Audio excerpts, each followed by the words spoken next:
ዛሬ ብትመለከቱ የክርስትናው መገለጫ እንደው በየማህበራዊ ሚዲያው ላይ ስሞቻችን ብዙዎቻችን እንደዚያ ነው። እንዲያውም በዋናው ስም አይገለጥም ሰው በጣም ብዙ አካውንት ይኖረዋል።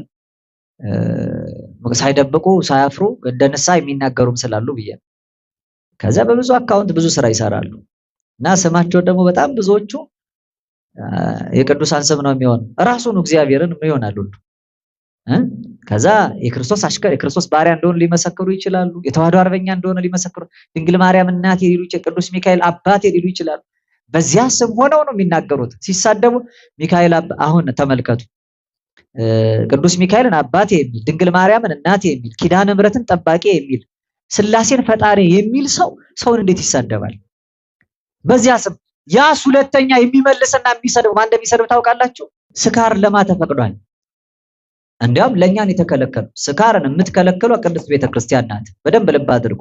ኦርቶዶክሳዊ ሰው ማለት እንዲያውም ምግባር እንደሚያጸድቅ የሚሰበከው እዚህ ቤተክርስቲያን በእምነት ብቻ ድኛለሁ የማይባልበት ስራ መስራት ለድነት የሚያበቃ መሆኑን መልካም ምግባር በጎ ትሩፋት የእምነታችን መገለጫ መሆኑን ያንን ካላደረግ ራሳችንን ካላስጨነቅ እግዚአብሔርን ከማሰብ ሕሊናን እንዲዘነጋ በስካር ባደንዛዥ እጽ ጭምር ካታለል ነው እግዚአብሔርን የዘነጋበት ጊዜ ላይ ፍርድ እንደምንቀበል የምታስተምረው ቤተክርስቲያን ናት። እያንዳንዱ ክርስቲያን ግን ክርስቲያን ለመሆኑ መገለጫው የቱ ጋር ነው? አንገቱ ላይ ነው፣ ማዕተቡ ነው። ለምንድን ነው አንገት ማዕተብ ላይ የምናደርገው? ዋናው ትልቁ ርብርብና ትግል ሕክምናውን የደረሰበት ጭንቅላትን ማቆየት ነው፣ ራስን ማቆየት፣ አይምሮን ማቆየት ነው። እንግዲህ ትንሽ የምንማረው ስለ ራስ ነው። ስለ ራስ ብንችል ያው ራሳችንን ገዝተን እንድንሄድ ራሳችን እንድንችል ጭምር በመጨረሻው ማናጠቃልልበታል። ስለ ራስ ነው የምንማረው። ነገረ ርዕስ ወይም ስለ ራስ ነው የምንማረው። ርዕስ የሚባለው ራስ ነው፣ መነሻ ነው። እንዲያውም ስንማርም ታውቃላችሁ የትምህርቱ ርዕስ እንላለን። የትምህርቱ ርዕስ ማለት የትምህርቱ ራስ ማለት ነው። ራስ ማለት ዋናው ነገር ነው ራስ የሚባለው። ራስ ማለት ሁለመናችን የሚቆጣጠረን ነገር ነው። ራስ የሚባለው ገዢ ነው። እንዲያውም የሀገራችን የተመቸ ነው ለባለስልጣናቱ ራስ አበበ የሚባሉ ሌላ ማን ራስ ታውቃላችሁ? ራስ ደስታ ዳምጠው አይደል?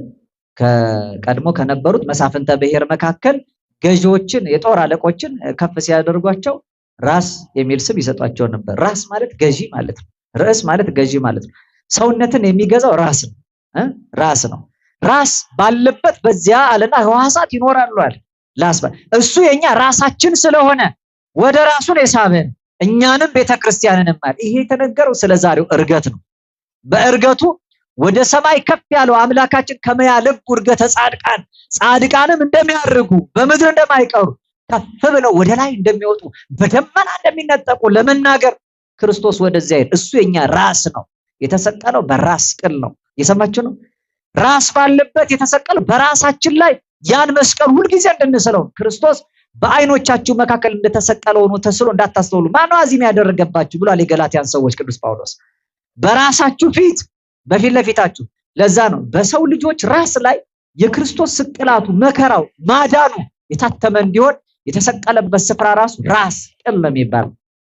ጎልጎታ የአዳም ራሱ የፈረሰው በዛ ነው። ሰዎች በትንሣኤ ዘጉባኤ ሲነሱ አካል ቢፈርስ ሰውነት ቢበሰብስ ይሄ በጣም ዲኮምፖዝድ የሆነውን ሰውነት ሪኮምፖዝ አድርጎ እግዚአብሔር የሚያስነሳበት ትክክለኛው ስፍራ የራስ ቅል የፈረሰበት ነው።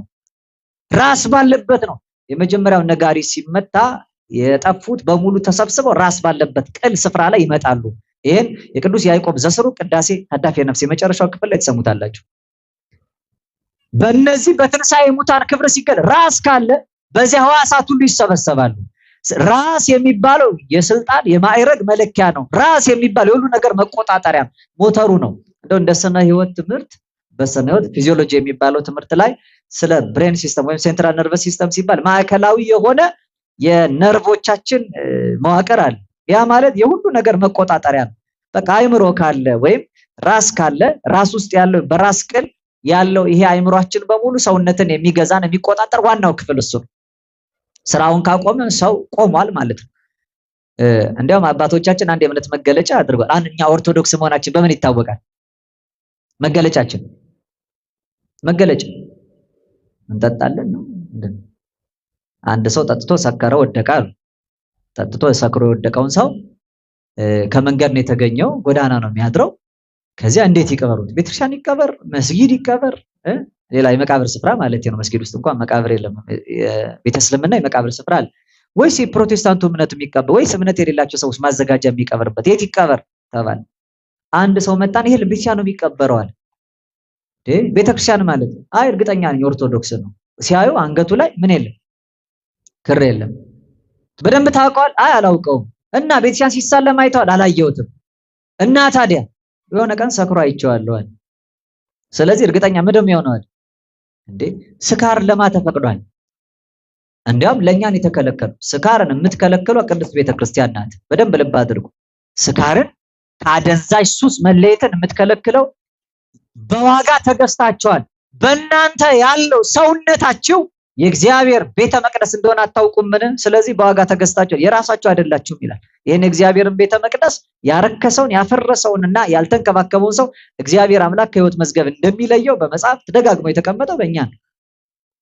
አትስከር የሚለውን የምታስተምረው ቤተክርስቲያን ናት። መስከር ኃጢአት እንደሆነ ቤተክርስቲያን ትምህርት አለ።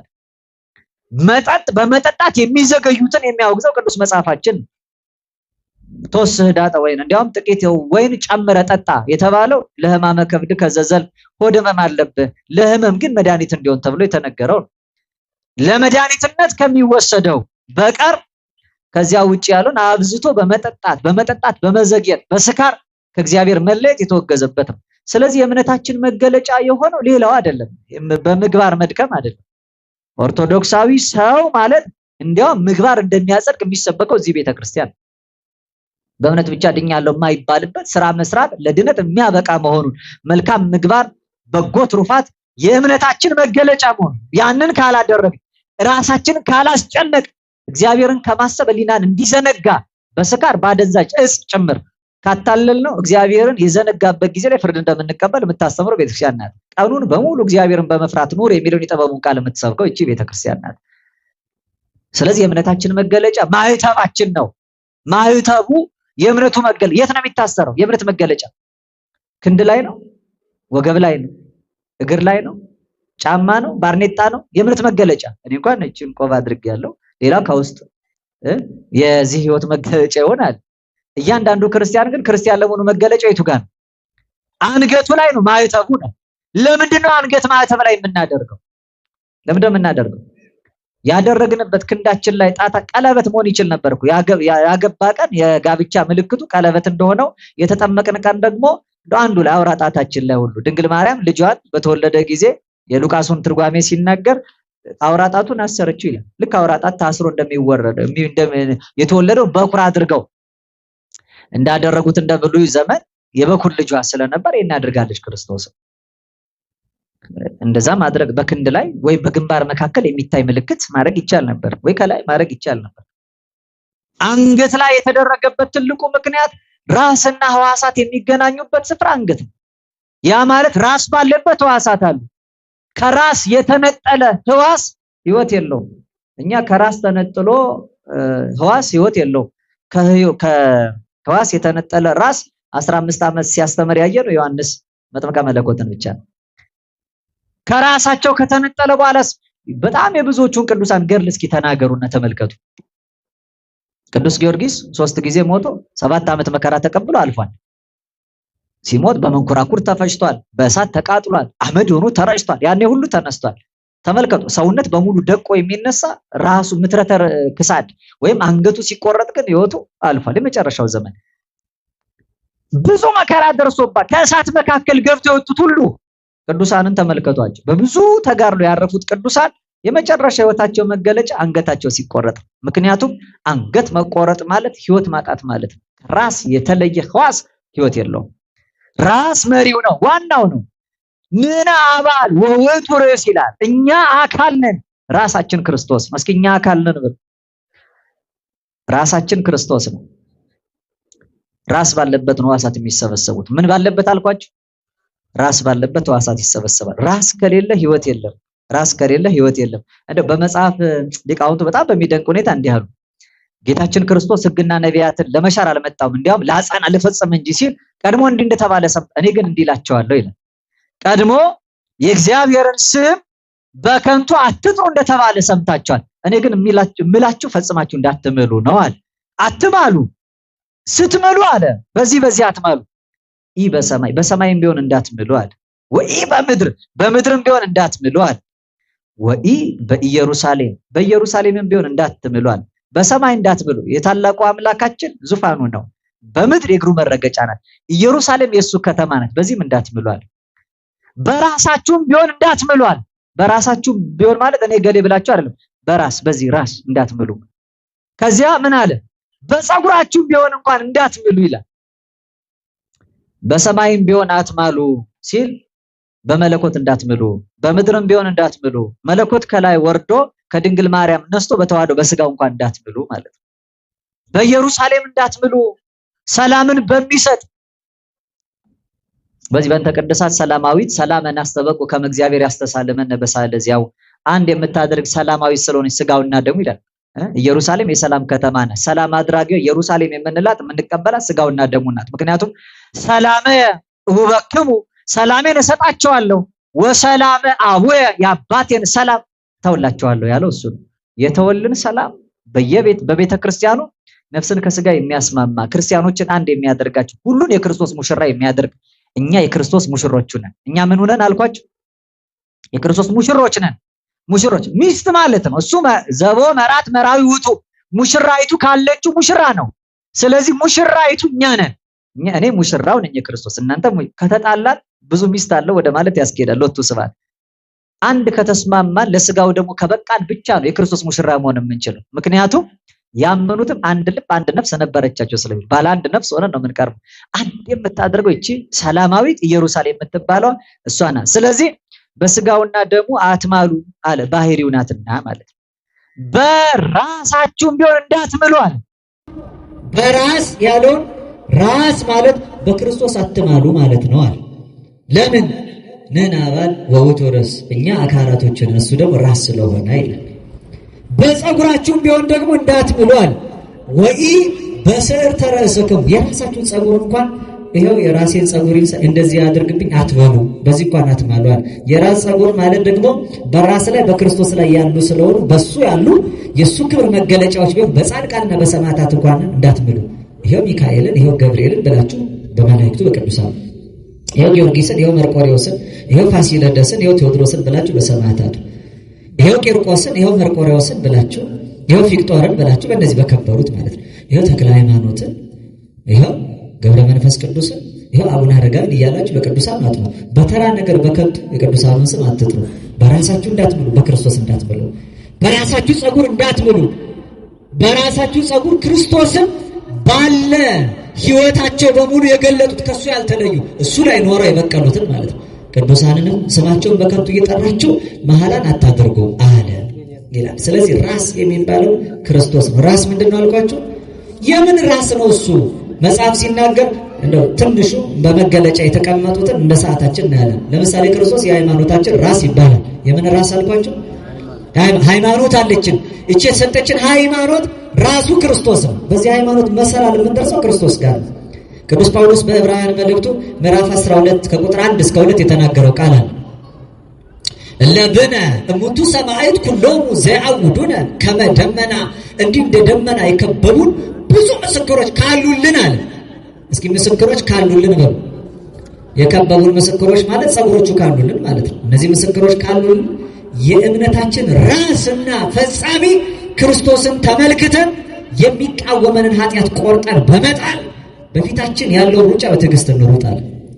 በቃ እነዚህ እንደ ፀጉር የበዙ ማለት ነው። እንደ ደመና የከበቡን ካሉልን አለ። የሚጋርዱን አላለም የሚከቡን እንጂ አለ ሊቁ። እስኪ በሉ የሚጋርዱን አላለም በሉ፣ የሚከቡን አለ እንጂ። የሚጋርዱን ማለት ከፊት ነው መጋረድ። የሚከቡን ካለ ግን በሁሉ ስፍራ አሉ ማለት ነው። በሁሉ አቅጣጫ አሉልን የምንላቸው እንደ ደመና የከበቡን የእሱ ምስክሮች ቅዱሳን አሉልን።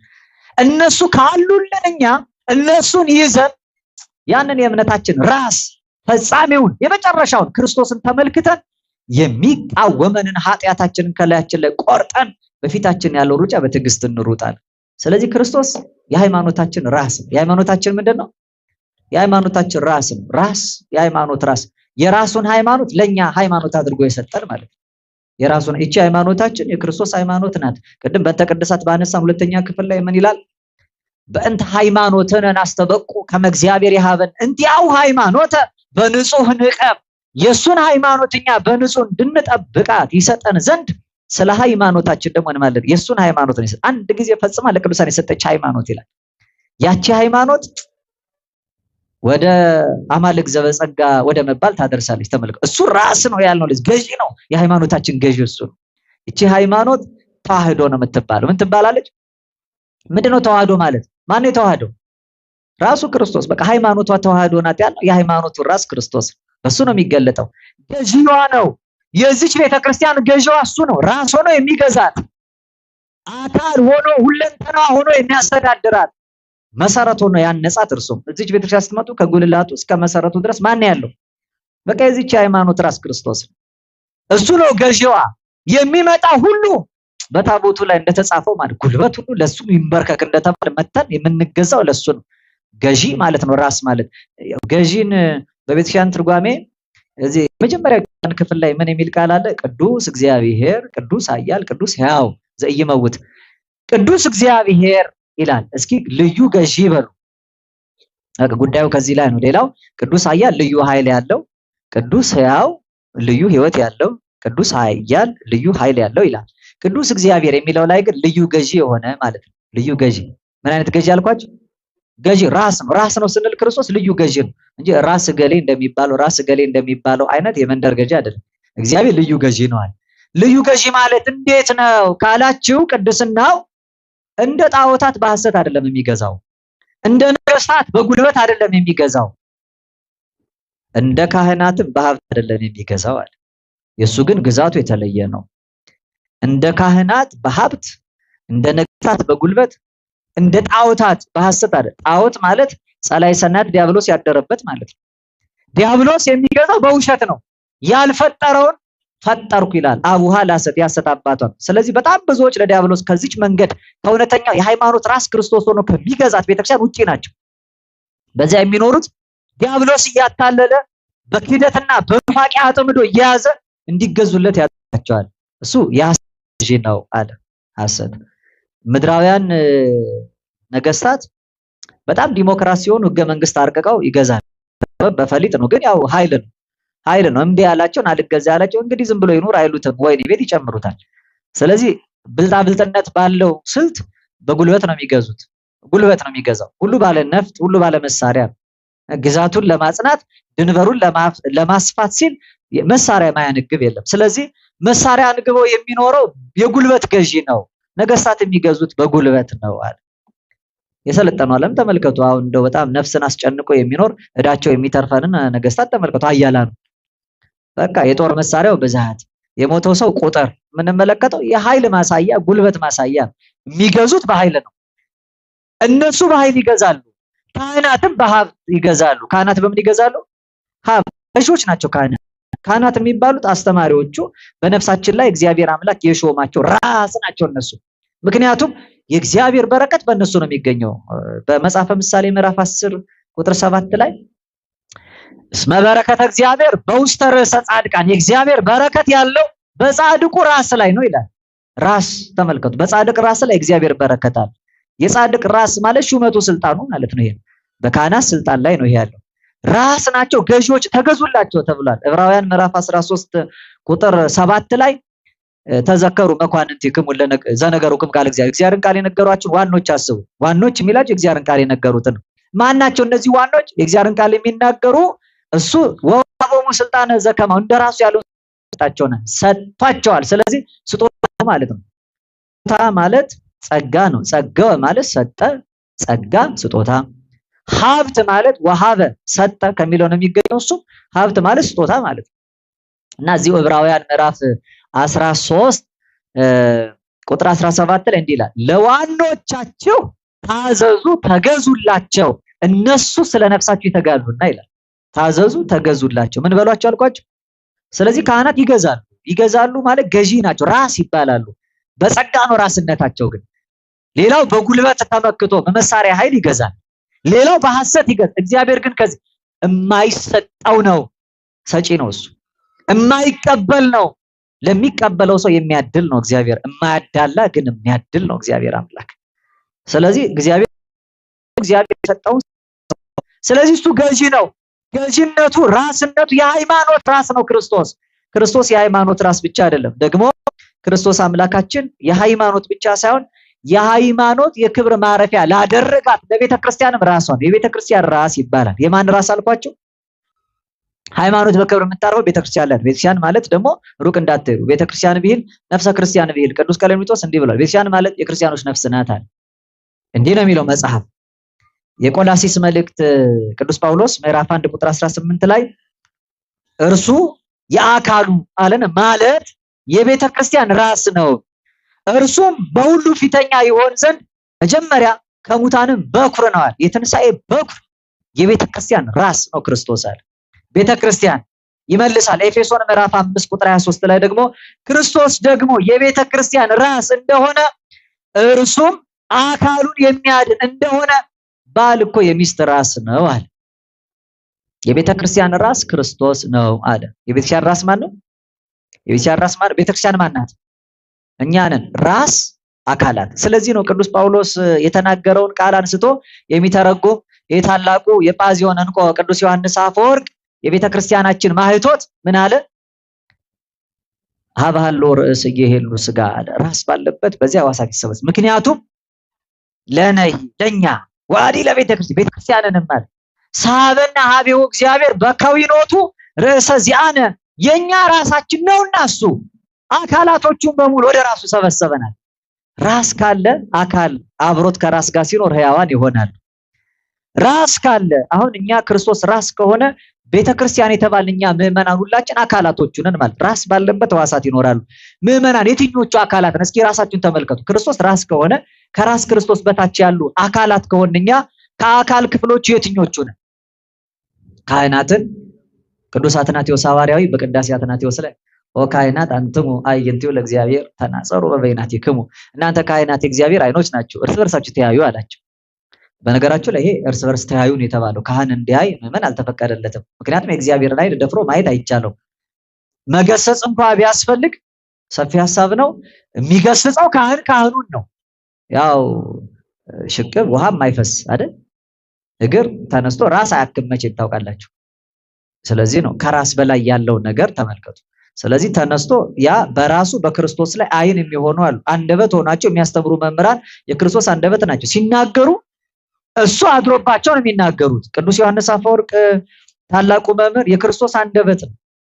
ቅዱስ ጳውሎስን ልሳነ ክርስቶስ እንደምንለው ቅዱስ ዮሐንስ አፈወርቅ ልሳነ ጳውሎስ እንለዋለን። ምክንያቱም ጳውሎስ እኔ ክርስቶስን እንደምመስለው እናንተ እኔን ምሰሉ አለ። ስለዚህ ጳውሎስን የመሰለ ታላቅ ሰው ስለሆነ ልሳነ ጳውሎስ የሚባለው ቅዱስ ዮሐንስ አፈወርቅ ነው። ዳንኤል አዲሱ ዳንኤል የተባለው ታላቅ ሰው። ስለዚህ በአንደበቱ ሲናገር እኔ የምናገረው የኔ ቃል አይደለም የሚያናገረኝ ክርስቶስ ነው ይል ነበር። ኢሳይያስ ትንቢተ ኢሳይያስ ምዕራፍ 1 ቁጥር 1 ጀምሮ እንደገና ቁጥር 20 ላይም ተናግሯል። ስማ ሰማይ ወአጽሜ ምድር እስመ ከመዝ ነበበ እግዚአብሔር፣ ሰማይ ስማ ምድር አድምጪ እግዚአብሔር ይህን ተናግሯልና አለ።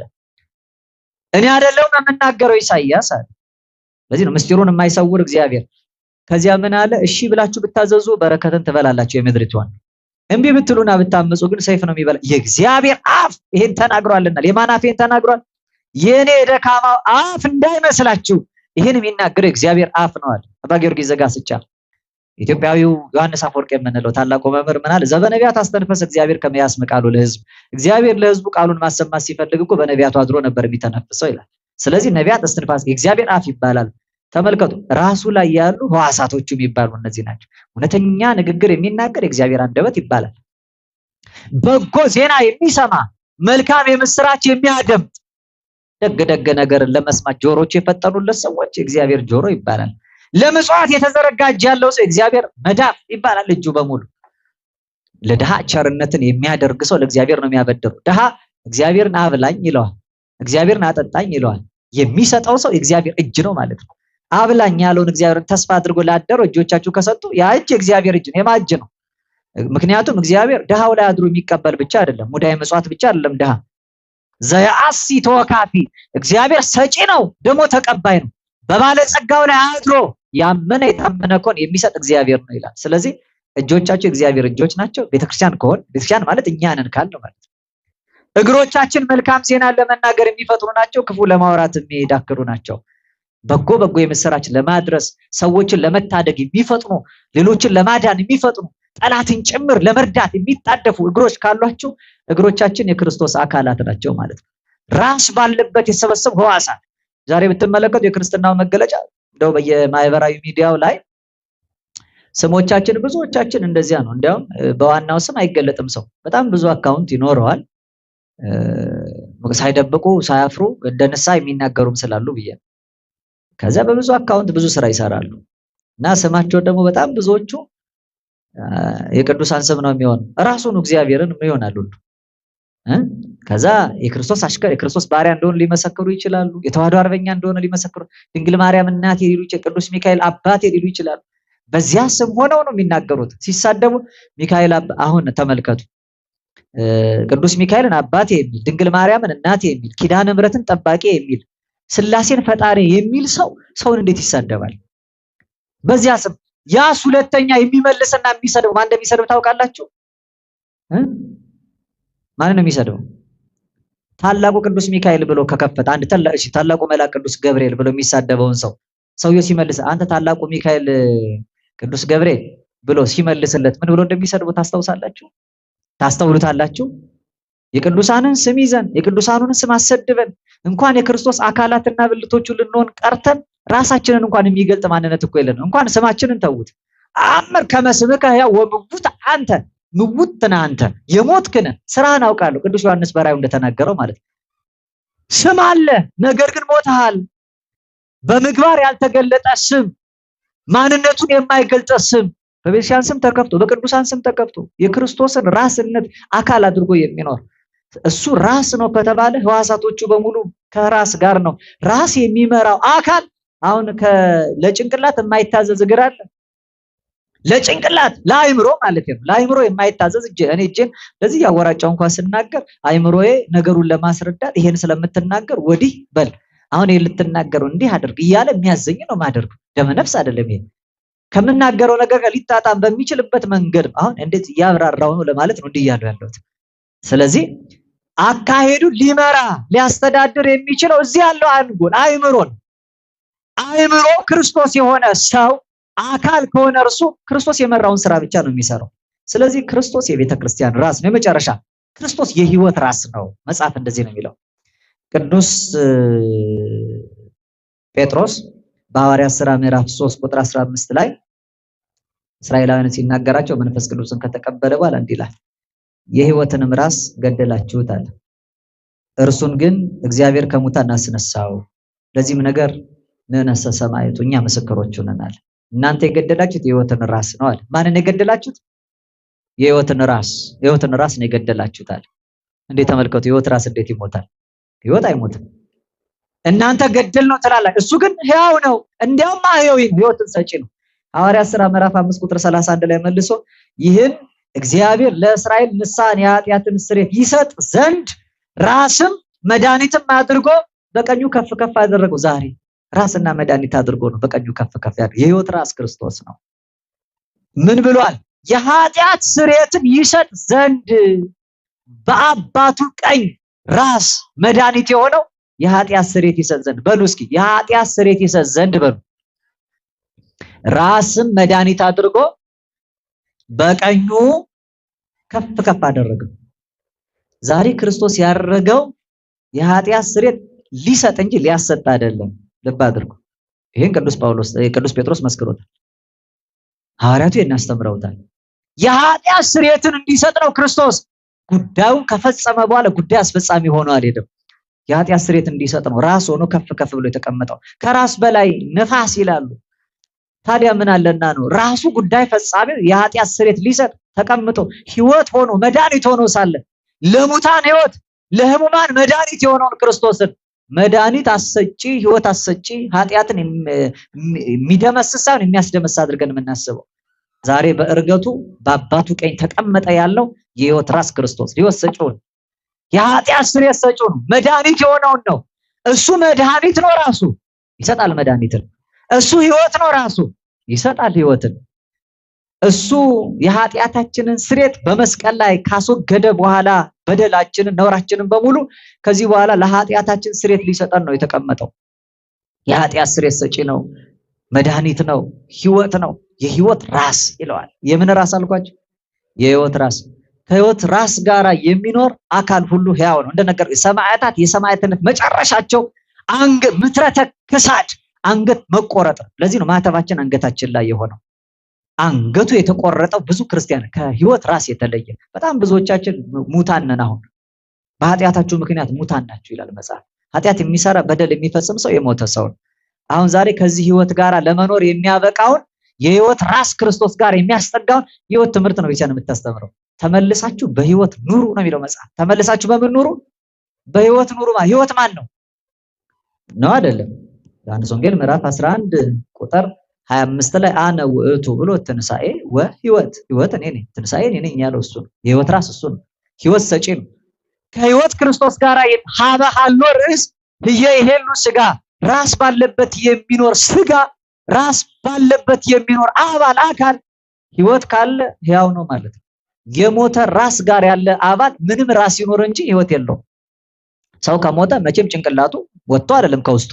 ጭንቅላቱ እያለ ጭንቅላት ከሞተ በኋላ ነው ሰውነትን መቆጣጠር በማይችለው ማለት ነው። በጣም ከፍተኛ አደጋ ላይ ያሉ ሰዎች ኢንቱቤትድ ሆኑ ይባላል፣ ወይም ኢንቱቤሽን ማሽን ላይ ይገባሉ። አይምሮ የተወሰኑ አካላትን መቆጣጠር ሲያቅት በግድ እየተጨነቁና እየተገፋ አተነፋፈስ እንዳይቋረጥ ይታገላሉ። ራስን የሚያነቃ ኦክሲጅን ሰፕላይ እስኪኖር ድረስ ማለት ነው። ምክንያቱም ዋናው ሳምባን መደገፍ በሕክምናው ሳይንስ ስለምንድን ነው አይምሮ ሊሰራበት የሚችለውን ያንን ኦክሲጅን ወደ አይምሮ ማድረስ ማለት ነው። ለምሳሌ የተለያየ ጉዳይ ቢያጋጥመው አንድ ሰው በዚህ የሚመገባቸው ምግቦች መካከል አንዱ ይሄ ዋናው የመልእክት ማስተላለፊያ መንገዶችን የሚያጠናክረው የኦክሲጅን ሰፕላዩ ስለሆነ ማለት ነው። ያንን ካጣ ህይወትም ስለሚታጣ ያንን ለመደገፍ ሌሎች ህዋሳት ይረዳሉ፣ ይደገፋሉ። ወደዛ ያለው ዋናው መስመር እንዳይቋረጥ ማለት ነው። ያ ካቆመና መልእክት እምቢ ካለ ሰው ብዙ ዘመን ሳይነሳ አንኮንሽስ ነው የሚባለው በኮማ ውስጥ እንዳለ ሊያልፍ ይችላል። በዚህ አንፃር አስቡት። ዋናው ትልቁ ርብርብና ትግል ሕክምናውን የደረሰበት ጭንቅላትን ማቆየት ነው፣ ራስን ማቆየት፣ አይምሮን ማቆየት ነው። አይምሮ ከሞተ አባላት በሙሉ ይሞታሉ።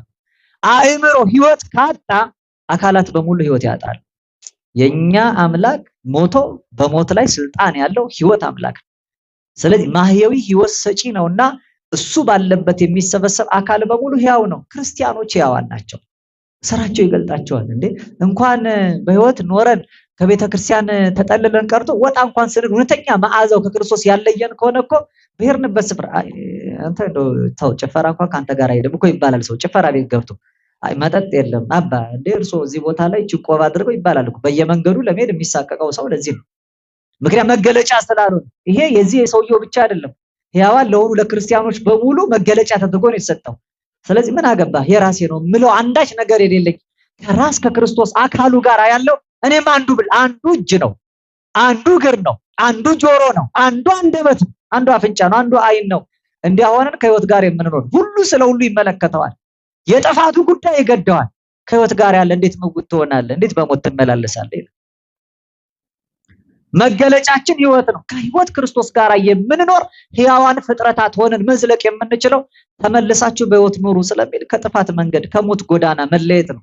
መጀመሪያ በንስሐ ነው፣ ከዚያ በስጋ ወደሙ መታተም፣ በቃ መልካም ምግባር በጎ ትሩፋት አጽንቶ መኖር ነው። ህይወት እንጀራ የሚዘረጋበት ነው። ይሄ ክርስቶስ ያስተማረው ትምህርት ጨንቋቸው ህዝብ ሁሉ ሲበተን ዞሮ ሐዋርያትን አያቸው፣ በአመነታ እግር ተመለከታቸው። እናንተም መሄድ ትፈልጋላችሁ እንደሌለው አላቸው። ኦ እግዚኦ አበመኑ ነሐውር እንዘ ቃለ ሕይወት ዘላለም ብከ፣ ጌታ ሆይ አንተ የዘላለም ህይወት ቃል እያለ ካንተ ወደ ማን እንሄዳለን? ህይወት ካንተ ዘንድ ነው ያለው። ከህይወት ተለይተን እንዴት እንሞታለን? ርዕሰ ሐዋርያት ቅዱስ ጴጥሮስ ነው የመሰከረው። ይሄ ዋናውን ራስ ክርስቶስን ከተውን እኛም ህይወት የለንም። ካንተ የተለየ ምን ህይወት አለውና አለ። ቅድም ማስታወቂያ ሲነገር ነበር። እኔ እንኳን ወደ 20 ዓመት ሊጠጋኝ ነው ጉባኤ ኒቆዲሞስን ሳውቀው 10 ዓመት ብለዋል። ቅድም እንግዲህ ወደዚሁ ከመጣው ተቀንሶ መሰለኝ። በዚህ አገልግሎት ውስጥ በጣም ብዙ እኛን አስተምረው ያሳደጉ ዛሬም ጭምር ደግሞ ሳይታክቱ የሚያስተምሩ መምህራን በጣም ብዙ ያስተማሩበት በዓት ነው ይሄ ጉባኤ ኒቆዲሞስ የሚባለው። በጣም ብዙ ቦታ ብዙ ጉባኤ ኒቆዲሞስ፣ አሁን ዓለም አቀፍ ጉባኤ ኒቆዲሞስ ሁሉ አለ። ለዛ ሁሉ መነሻ ነው ጉባኤውና ህይወት የሚታደልበት ጉባኤ ነው።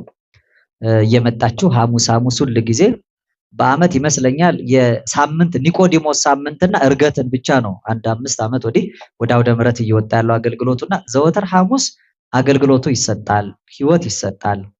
ህይወት ራስ ካለበት አባላት እንዲኖር ወይም አካላቶቻችን እንዲሰበሰቡ አካላቶችን በህይወት የማሳደግ ስራ ይሰራልና ከዚህ በዓት ከዚህ በረት ሳትታጎሉ በሞት የሚያጠምደንን ከህይወት የሚለየንን ዓለምን ገፍታችሁ የሚቃወመንን ኃጢአት ቆርጣችሁ ጥላችሁ ወደዚህ ህይወት እንድትመጡ ቤተክርስቲያን ትጣራለች እና ታላቁ መምህር ቅዱስ ዮሐንስ አፈወርቅ ወለነሂ አዲ ለቤተክርስቲያን እኛንም ቤተክርስቲያንንም ሳበነ እግዚአብሔር ሀቢሁ በከዊኖቱ ርዕሰ ዚአነ የኛ ራስ ነውና እግዚአብሔር ወደ ራሱ ስቦናል። ራስ ባለበት በዚያ ህዋሳቱ ይኖራሉ አለ። መኖሪያችንን ራስ ክርስቶስ ባለበት ያድርግልን።